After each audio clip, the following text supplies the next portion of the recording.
Alright, okay, sorry if you can hear any noise in the background. I formally decided that even if I know I'm gonna do a voiceover, I cannot talk. I cannot be in a room with complete silence. Anyways, hi, I'm CoffBeanie. If you're seeing this, you might be here from my Instagram, Tumblr, or TikTok. If that's you, then thank you for watching. If you're just here from YouTube, then you should check out my other socials. Shameless plug. Now, to switch up from the last video I did, I made a semi-script for this with more solid notes, so I like stuff on these characters without trying to remember all of the info I need. So I guess I'll start with some info on my baby, who you're seeing on screen right now. Then, since this is technically her, like I said, this is my Ninjago Oc, but this is technically her in the Lego Ninjago movie, I can talk about like my thoughts on that and how I'm working with the movie version, and then I'll talk about like her role in it, I guess, and like how she changes, because obviously the characters are different from the series and the movie. So for who I'm drawing, this is my girl. Her name is Reina Sol.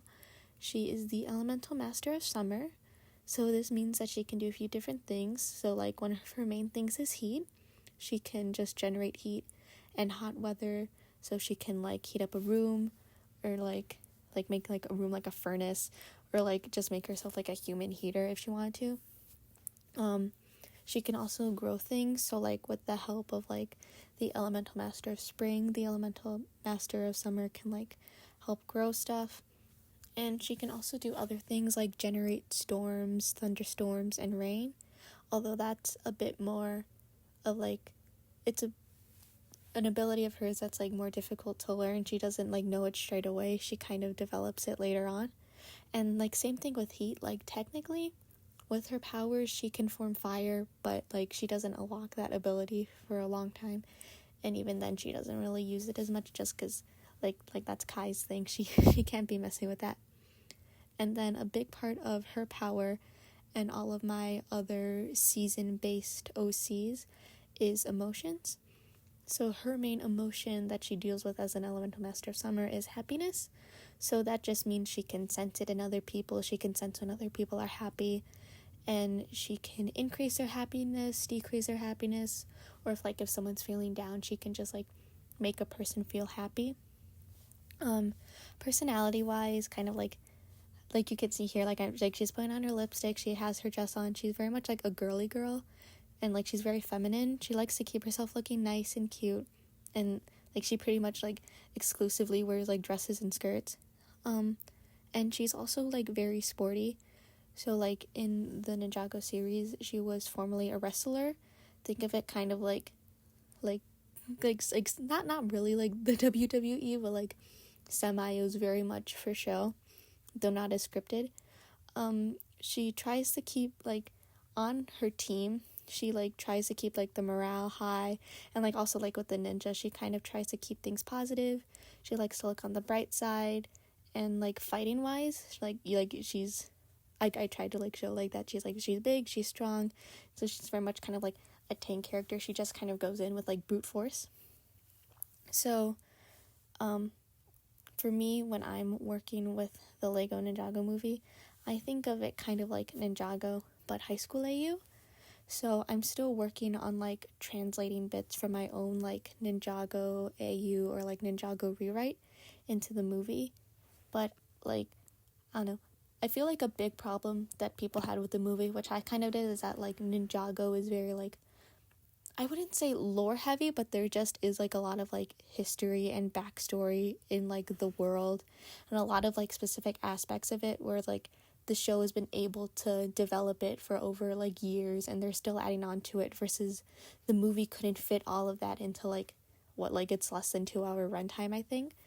And so while obviously I think that didn't work in the movie's favor from fans of the series, I'm hoping that kind of like the lack of all the specifics in the movie, I can kind of use it to my advantage to make it more what I want it to be. Because like with regular Ninjago, I'm kind of working around with what's already canon. Like I don't want to like cut stuff out from like the history that the show is already established, even though, like, I might not like parts of it. Like, I'm still just trying to work around it. But since the movie, it's a bit more of a blank slate. Like, they kind of get their powers in the end, but I'm still really confused onto how all that, like, works and, like, what it all means. So, like I said, so I have a bit more of a blank slate, and so I'm hoping that I can, like, add more stuff too. But anyways, back to my baby. So, to kind of explain Reina, in the movie, I kind of want to, like, explain her role in, like, the series. So, Reina, she's on a team with 3 other people, the Elemental Masters of Spring, Autumn, and Winter. And they're technically not a part of the main ninja team. They kind of just work alongside them. Her, like, group, her team is led by a character named Sensei Lei. She's another one of Myosi's who is related to Garmadon and Wu. She's, like, their younger sister. I don't know, a little tidbit is that, like, just a little off-topic thing. In my, like, AU rewrite, they don't know about the fact that, like, Garmadon, Wu, and Lei are all related. I don't know. I just think, like, I like the mystery of that, of the ninja not knowing. Anyways, off topic. So, while Reina's power, like, connects her to the other, like, season-based elemental masters, it also connects her to the elemental master of earth and wind, because earth is, like, an element of creation, and in my rewrite, wind is an element of destruction, and her element is considered, like, an element of life, and it's kind of meant to be, like, a, like, mediator between the two. Like, if the 2 elemental masters ever get in a tussle, the EM of spring is kind of supposed to be, like, just to kind of, like, resolve the conflict, I guess, yeah.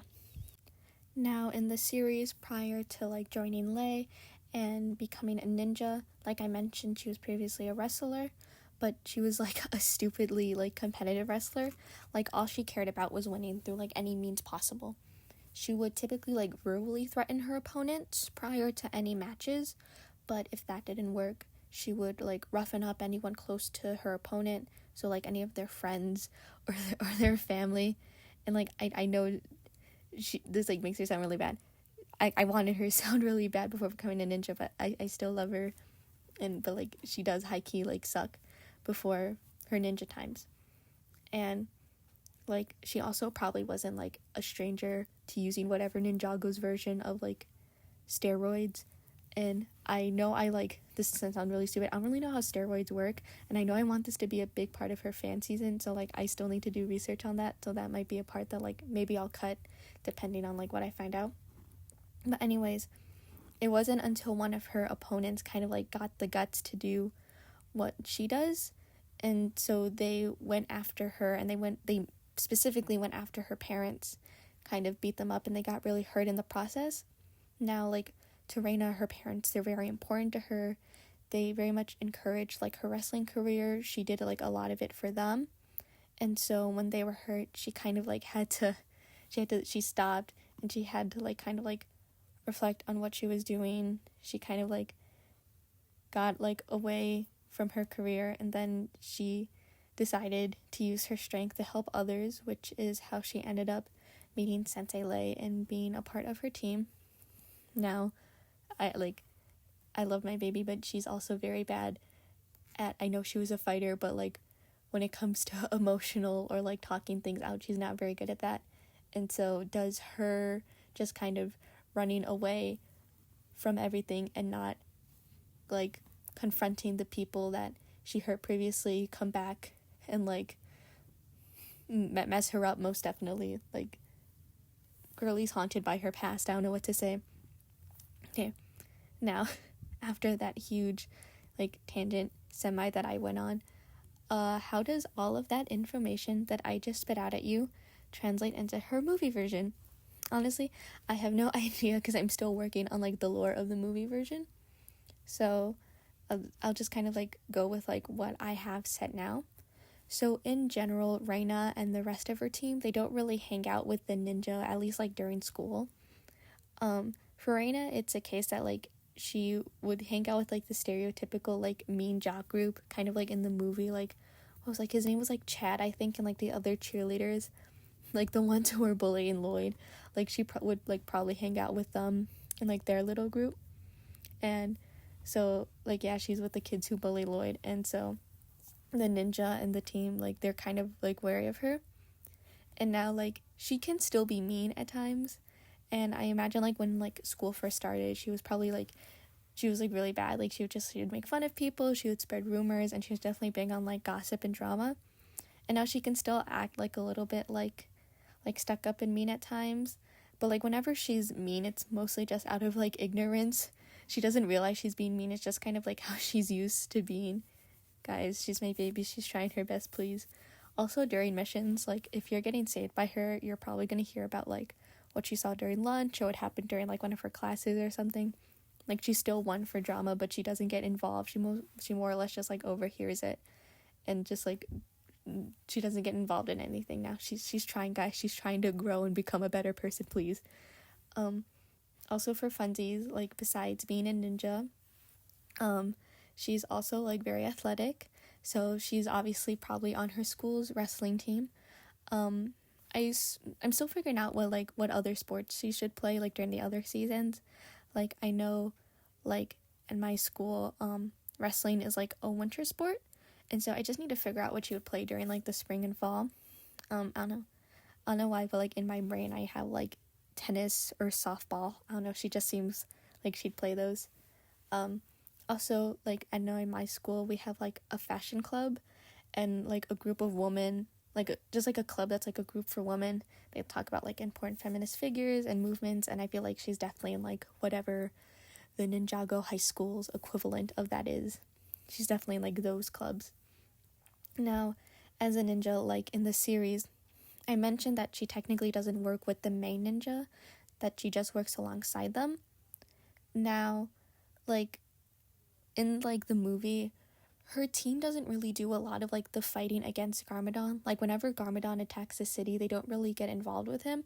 Their main focus is kind of, like, the people, so they just kind of, like, try to, like, limit the amount of casualties, get people to safety, limit the amount of destruction, and so the ninja can entirely focus on, like, defeating Garmadon and his henchmen. Now, like, both in the series, like, and here kind of as I'm drawing her, like, her main weapon is, like, brass knuckles. I don't know, I see people make their, like, Ninjago Ocs with, like, a specific weapon, and, like, I couldn't find any weapon that fit her. Brass knuckles work. Her weapons are her fists. Like, that's all I can say. And I know, like, the ninja, like, in the movie, they have, like, those big mechs, and I know just, like Sensei Leo she just hates the mechs. Like, so she probably just gets her ninja, like her team, like, motorcycles or something. Like, I feel like it's really basic for them to have motorcycles, but definitely something just a bit simpler, just something simpler so they can, like, get around without having to, like, jump on buildings or like just cause, like, massive destruction. Now they're technically not on the same team. So, like, while Reina knows the identities of her own team, she doesn't know the identities of the other ninja. All this to say is that while she doesn't talk to Cole at school, they're besties as ninjas. So he's very quiet, and I feel like with how talkative she is, I feel like they would work really well. That would, like, balance each other out.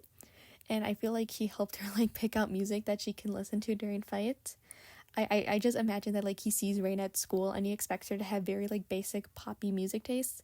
He just walks by and he just hears, like loud rock music blasting from her earbuds, and I think that's how they could become friends as civilians. And he thinks that she has cool music taste, and he doesn't realize that's because of him. They'd be really cute, guys. They're BFFs, please. I love them. She also, like, as ninja, she definitely follows him and, like, cleans up his messes during battles whenever Garmadon attacks. And while she works really well with her team, she would also say that, like, out of everyone on the ninja team, he's the best and the coolest, and she works the best with him. And, you know, I would also love to gush about her relationship with Moro, because they're also BFFs, but I have no idea how Moro would work in this AU. I'm still kind of writing, because I'm still trying to figure out how he works in my rewrite of the Ninjago series, and so I have no idea how he'd work yet in the movie. All you have to swear is that they are besties and that they are very sweet. And so, yeah, I just have a little bit of time left on the video. I don't know, this was, like I said, a bit more scripted. I don't know, I think I liked a bit more how it turned out, and I don't like these last 2 minutes where I'm just kind of rambling off the top of my head. I don't know, she's my baby, I love her. She's like my Ninjago Oc, but I also kind of like, she's also part of like an original series I'm trying to work on, and so, I don't know, just kind of working on her, loving her as I go. She's my baby and I love her, and I low-key had her for like forever. I probably like came up with her in like middle school. I don't know, that's like when I got back into Ninjago, but that's like a story for another day, because it's like not complicated, just kind of long and kind of silly. So yeah, I posted this on my Instagram a while ago, so it is a bit of an older piece, but I don't know, I still really like how it turned out. I don't know, I just knew I wanted to draw her with like her just like in school, and then her like as a ninja doing what she do, fighting and punching and stuff. And so yeah, I guess I'll just kind of let the rest of the speed paint play out for the rest of the 20-30 seconds or whatever. So if you made it this far, thank you for watching. I greatly appreciate it. Like I said, go follow my other socials if you want. See the art that I'll eventually make speed paints on. And so, I guess, yeah, just thank you for watching. Thank you. Bye.